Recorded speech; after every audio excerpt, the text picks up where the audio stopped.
ଚିନ୍ତାର ମୁଣି। ସଲୋମନ 12 ବର୍ଷର ଜଣେ ବାଳକ ଥିଲେ, ଯିଏ ସବୁବେଳେ ସବୁ ବିଷୟରେ ଚିନ୍ତା କରୁଥିଲେ। ତାର ପରୀକ୍ଷା, ସାଙ୍ଗସାଥି, ଏପରିକି ତାଙ୍କର ବାପା ମା ତା ପାଇଁ ଗର୍ବିତ କି ନୁହନ୍ତି। ପ୍ରତି ରାତିରେ ତାର ଚିନ୍ତା ଗୁଡ଼ିକ ତାର ଛାତି ଉପରେ ଭାରି ପଥର ପରି ଅନୁଭବ ହେଉଥିଲା। ଦିନେ ସନ୍ଧ୍ୟାରେ ତାର ଆଈ ତାକୁ ଦୁଃଖୀ ମୁହଁ ଦେଖି ପଚାରିଲେ, ସଲୋମନ, ତୋତେ କ'ଣ କଷ୍ଟ ଦେଉଛି? ସେ ଏକ ଦୀର୍ଘ ଶ୍ୱାସ ପକାଇ କହିଲେ, ଆଈ, ମୋତେ ଲାଗୁଛି ଯେମିତି ମୁଁ ଏକ ବଡ଼ ଚିନ୍ତାର ମୁଣି ବୋହି ଚାଲିଛି।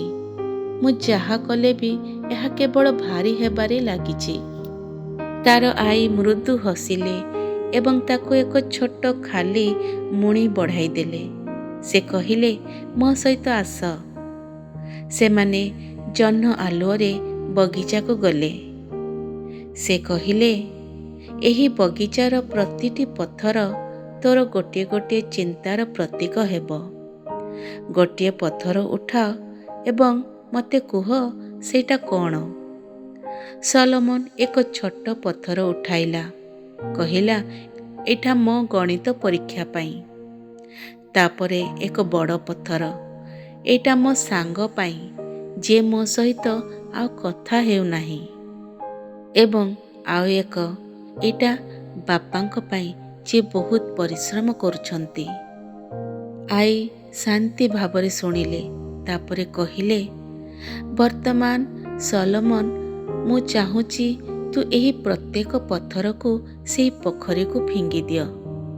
ଫିଙ୍ଗିବା ବେଳେ ଏହି ପଦଟି କୁହ, ହେ ପ୍ରଭୁ, ମୁଁ ଏହାକୁ ଆପଣଙ୍କୁ ଅର୍ପଣ କରୁଛି, କାରଣ ଆପଣ ମୋର ଚିନ୍ତା କରନ୍ତି।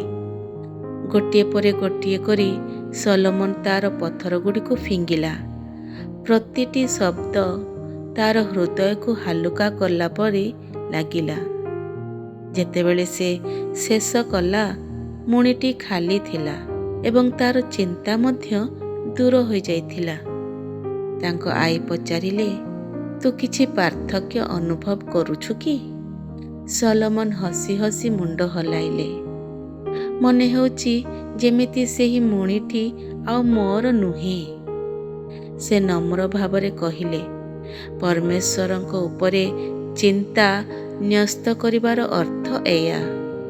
ତୋତେ ସେଗୁଡ଼ିକୁ ବୋହିବାକୁ ପଡ଼ିବ ନାହିଁ।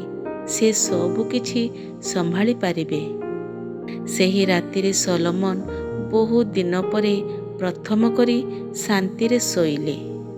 ଶିକ୍ଷା, ଆମେ ପ୍ରାୟତଃ ଏପରି ଚିନ୍ତା ବୋହିଥାଉ ଯାହାକୁ ବୋହିବା ଆମର କାମ ନୁହେଁ। ଯେତେବେଳେ ଆମେ ସେଗୁଡ଼ିକୁ ପ୍ରାର୍ଥନା ଏବଂ ବିଶ୍ୱାସ ମାଧ୍ୟମରେ ପରମେଶ୍ୱରଙ୍କୁ ଦେଇଥାଉ, ଆମେ ଶାନ୍ତି ପାଉ, କାରଣ ସେ ପ୍ରକୃତରେ ଆମର ଯତ୍ନ ନିଅନ୍ତି। ତୁମମାନଙ୍କ ସମସ୍ତ ଚିନ୍ତାର ଭାର ତାହାଙ୍କ ଉପରେ ପକାଅ, କାରଣ ସେ ତୁମମାନଙ୍କ ନିମନ୍ତେ ଚିନ୍ତା କରନ୍ତି। ପ୍ରଥମ ପେତର 5 ଅଧ୍ୟାୟ 7 ପଦ।